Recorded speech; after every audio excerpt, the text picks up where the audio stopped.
This is gonna be your plank pull through. So what I'll need for this one is a light to moderately weighted piece of resistance, whether it's a dumbbell, kettlebell. I have a kettlebell here. And then all I'm gonna do is I'm gonna start off in a quadruped position. So that just means I'm on my hands and knees.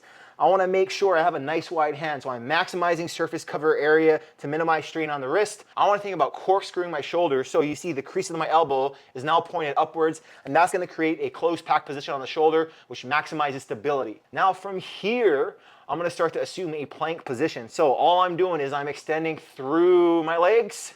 I wanna think about creating a posterior tilt on my pelvis, actively protracting through my upper body. Now before all that, I wanna make sure my weight is set up. So my weight is gonna be to the outside of my body, and I wanna make sure I'm grabbing in to out, right? So I'm not using the same hand to pull the weight across.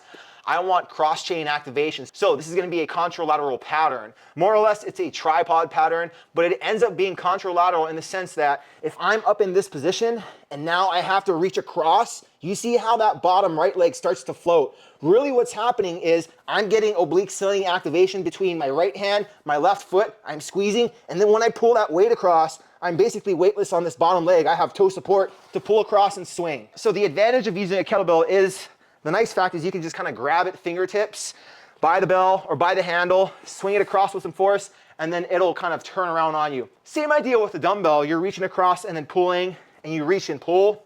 I like the bell a little bit more, honestly, because one, you get the drag factor. Two, you really have to create some momentum on the bell to bring it and swing it across. If you don't do it right, then you end up having to do double work. So it's a little twofer there. If you need to regress it, you can go to a kneeling position. So knee supported position, same idea here is I'm reaching across and I'm swinging it. You don't want to bring it too far across to a point where you end up having it almost do like a thoracic rotation. You want to reach far enough where you feel the activation, feel those obliques really turning on. And as I pull across, take that breath in, pull across, exhale and swing it across. So it'll look something like this. I'm here.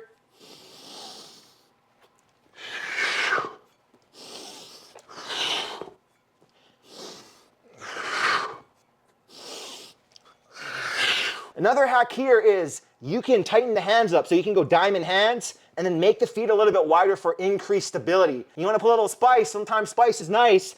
Bring the feet close. It's going to challenge hip stability and make the hips sway. But be mindful, if you end up overcompensating the movement, regress it, meet yourself where you're at, build that base, and then progress from there. That's going to be key. Make sure we don't compensate through the neck, we don't sway through the hips, we're nice and stable through the torso, and we have a strong pull across, syncing with the breath. Remember, inhale, exhale, use the exhale like a boost to pull that weight across. And that is going to be your plank pull through.